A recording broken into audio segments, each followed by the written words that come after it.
অনেক সময় অনেক কিছু হুজুর আছে। বাংলাদেশে বর্তমানে হুজুর হইল 3 প্রকার। কয় প্রকার? কয় প্রকার? এক প্রকার হুজুর হইল সরকারি হুজুর, আরেকটা হইল মিল্লাতের হুজুর, আরেকটা হইল উম্মতের হুজুর। মিল্লাতের হুজুর, উম্মতের হুজুর আর সরকারি হুজুর।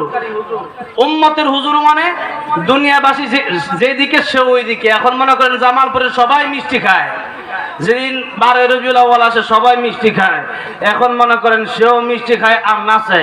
এরকম হুজুরও কিছু আছে না নাই? কিছু হুজুর আছে চেয়ারে বইয়েই নাচানাচি শুরু করে দেয়, কি মাহফিল করবে। নাম্বার 2 হলো সরকারি হুজুর। যখন যেই সরকার থাকে তারা ওই সময় পাম দেয়, যেইভাবে পাম দিলে হালুয়া রুটি খাওয়া যাবে, তার সেট ঠিক থাকবে, জেলে যেন না যাওয়া লাগে, ওই হিসাব বুঝে কথা বলে। এরকম হুজুর আছে না নাই? মাঝে মধ্যে সরকারের জান্নাতি বলতেও ডরায় না, কথাটা বোঝেন নাই? যাই হোক, জান্নাতি কে কাকে বলবে পৃথিবীর কোন মানুষ আমি কি জানি আপনারা কে জান্নাতি কি জাহান্নামী আমি বলতে পারি?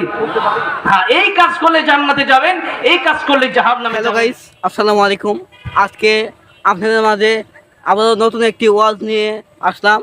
যদি ওয়াজগুলো প্রতিদিনের মতো এই ওয়াজগুলো যদি ভালো লেগে থাকে আপনাদের মাঝে, তাহলে আমার এই চ্যানেলটি সাবস্ক্রাইব করে রাখবেন। যদি ফেসবুক থেকে দেখে থাকেন তাহলে আমার এই ফেসবুক পেজটি ফলো করবেন। এবং ধন্যবাদ আপনাদেরকে। আপনারা খুব ভালো থাকেন, আমার জন্য দোয়া করবেন।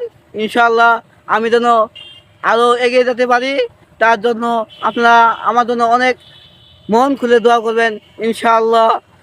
আমার চ্যানেলটি আবারও বললাম, আমার চ্যানেলটি সাবস্ক্রাইব করে রাখুন। ধন্যবাদ সবাইকে।